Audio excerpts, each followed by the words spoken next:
सरीखे आप, हम तो बस इतना जानते आप सरीखे आप। कुंडलपुर के बड़े बाबा की, मूल नायक श्री आदिनाथ भगवान की, परम पूजाचार्य भगवान गुरुदेव शिक्षण विद्यासागर जी महामुनि राज्य की, मुनि शिक्षण विमल सागर जी, अनंत सागर जी, धर्म सागर जी आदि समस्त 3 कम नौकर मुनि राजों की, सिद्ध चक्र महामंडल विधान की, पूज्य मुनिवर श्री भाव सागर जी महाराज की।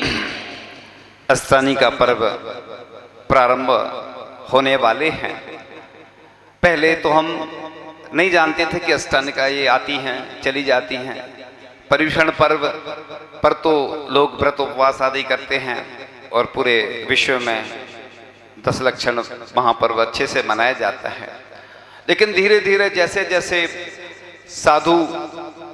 साधुओं का समागम प्रारंभ हुआ, मिलना लोगों को, तो लोग जानने लगे। एक ग्रंथ में जब पढ़ा अष्टानिका पर्व के बारे में तो लगा कि किस प्रकार से हमें अष्टानिका पर्व की तैयारियां करना चाहिए, क्योंकि हम साक्षात नंदीश्वर द्वीप नहीं जा सकते हैं, लेकिन यहीं पर भक्ति के माध्यम से हम भक्ति के माध्यम से तो हम दर्शन कर ही सकते हैं। तो पद्म पुराण में वर्णन आता है कि ध्वजाओं से अलंकृत किया जाता है, जिनालय का श्रृंगार किया जाता है, जिनालय को सजाया जाता है और उत्तम द्वार बनाए जाते हैं, मोतियों की मालाएं लटकती हैं, उत्तम द्वार बनाए जाते हैं, मोतियों की मालाएं लटकती हैं, जिन प्रतिमाओं का अभिषेक होता है। हमारी तो भावना यही है कि जितने लोग मंदिर में पूजन अभिषेक करते हैं वो यहीं पे अगर एक साथ मिल के करेंगे, प्रत्येक वेदी पे एक एक व्यक्ति बस पूजन कर ले और अभिषेक प्रक्षाल कर ले, इतना आनंद आएगा कि ऐसा लगेगा जैसे स्वर्ग सा नजारा धरती पर दिखेगा। ये तो हमारे ऊपर है। जिस प्रकार से विवाह आदि काम करते हैं तो सब इकट्ठे होते हैं, लेकिन धार्मिक कार्यों में सब अलग अलग हो जाते हैं। इधर महिलाओं की संख्या ज्यादा दिख रही है, पुरुष वर्ग कम होता जा रहा है। कैसे हमारा धर्म आगे चलेगा, ये चिंतनीय विषय है।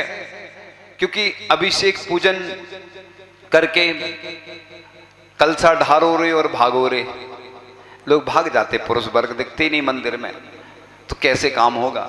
साधुओं की वैयावृत्ति के लिए कौन आगे आएगा, आहारचर्या में कौन आएगा। पुरुष वर्ग को दुकान दिखती है, अब महिलाएं सिर्फ वही बची हैं, बस वही स्वाध्याय करें, वही आहार दान दें। पुरुष वर्ग कुछ नहीं, कोई मोबाइल में व्यस्त होगा, कोई और अन्य कार्यों में होगा, कोई सो रहा होगा। ये स्थिति बनती जा रही है दिन पे दिन।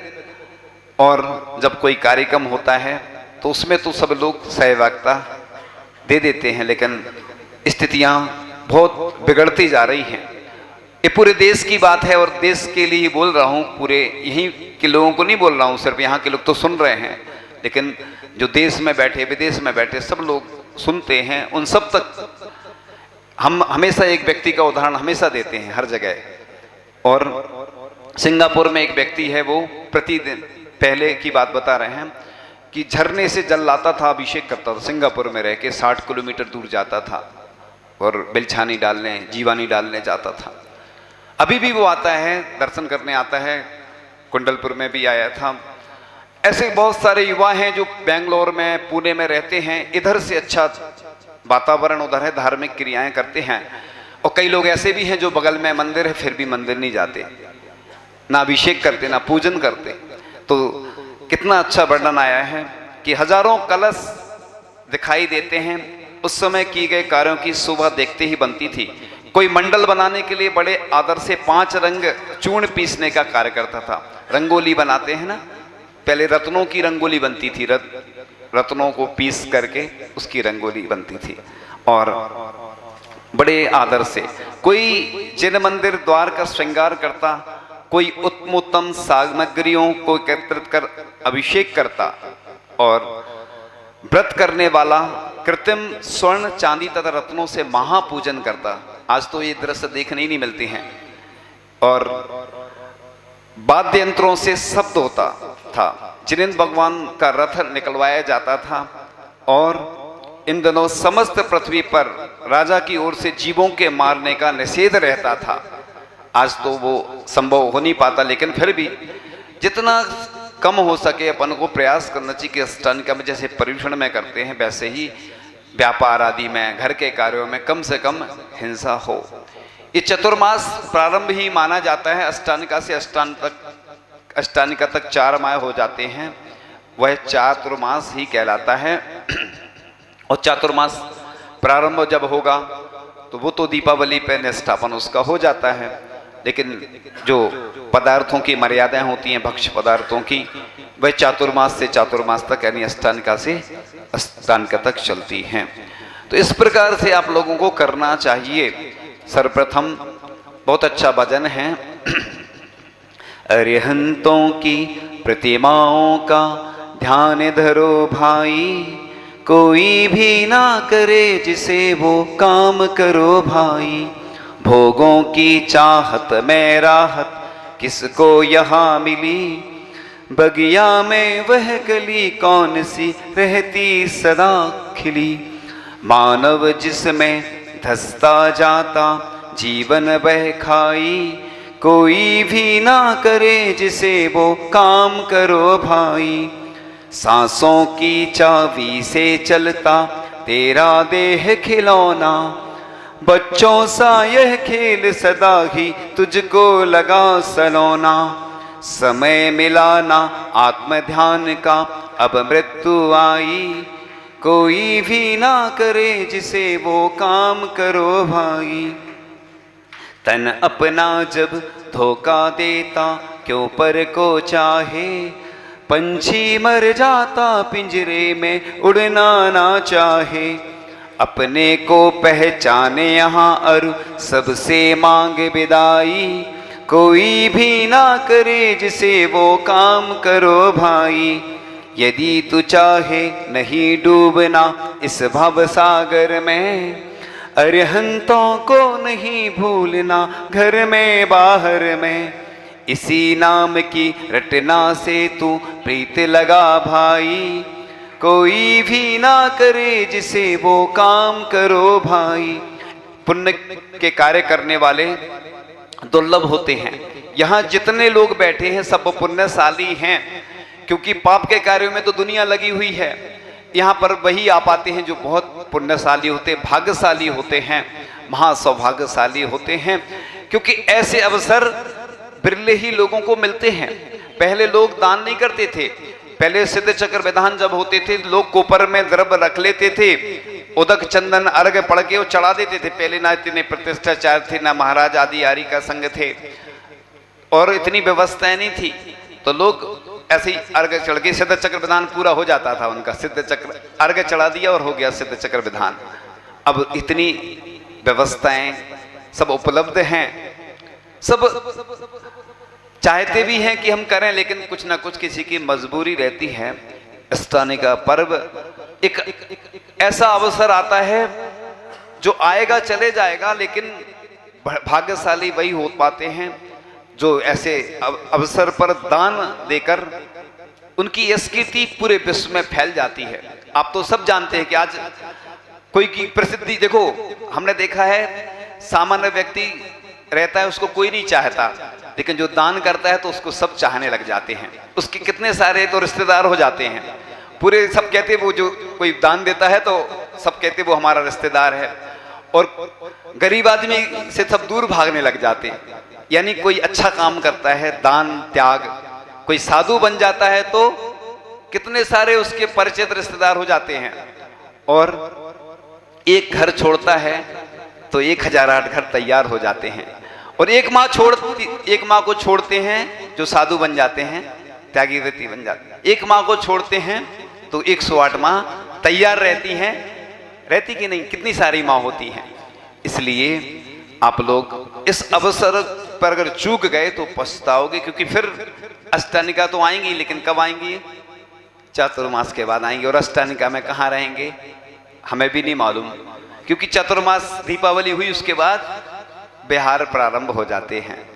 इसलिए संत तो आते हैं चले जाएंगे, लेकिन किसी ने बहुत अच्छी बात कही है कि जोड़ जोड़ के जो रखता है उसके धन में जंग लगे। कई लोग देखो कोरोना काल में कितने सारे लोग चले गए, धन छोड़ के चले गए। एक व्यक्ति, अभी घटना घटी होगी, आपने सुनी होगी कि जैन समाज का एक व्यक्ति था, अकेला रहता था, उसकी किस प्रकार से उसकी हत्या कर दी गई, पूरा धन ले गए वो, यानी धन भी चला गया और तन भी चला गया। आप बताओ अगर वो दान कर देता तो कितनी प्रसिद्धि मिलती और कितना अच्छा कार्य होता। तो इस प्रकार से आप लोग भी, उस घटना ऐसी एक और घटी थी, सैपुरा बिटोनी में भी एक घटना ऐसी घट चुकी है। ऐसे ही व्यक्ति अकेला रहता था, जैन था। और भी बासोदा में भी एक ऐसी घटना घटी थी, वो पूज्य मुनि श्री प्रमाण सागर जी ने सुनाई थी। और गाड़ गाड़ के जो रखता है उसको सर्प भुजंग लगे, खाता पीता जो रहता है उसका धन तो अंग लगे। अपने धन का दान करे जो भव भव में संग लगे। अतः कमाओ धर्म नीति से, खर्च रीति से धन करना, भोग भोगना सदा भीति से। डर के भोग भोगो जब भी तो डरते हुए भोग भोगना चाहिए। दान प्रीति से सब करना।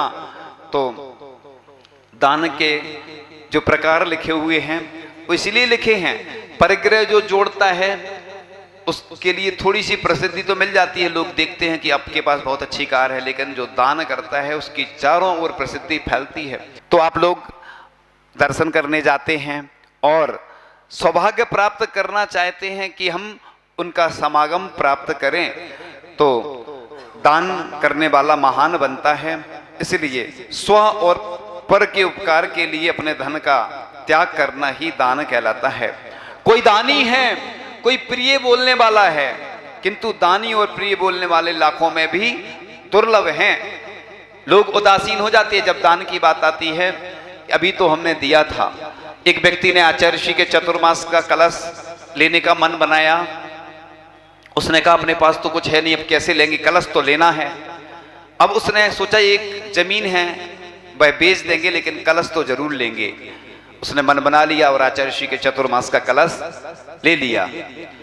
कुछ दिन बाद उस कलश का चमत्कार ऐसा हुआ, कलश लेने का, कि उसके पास इतना धन आ गया कि वो जमीन भी नहीं बेचना पड़ी और उसका जो कलश की राशि थी वह भी चुक गई।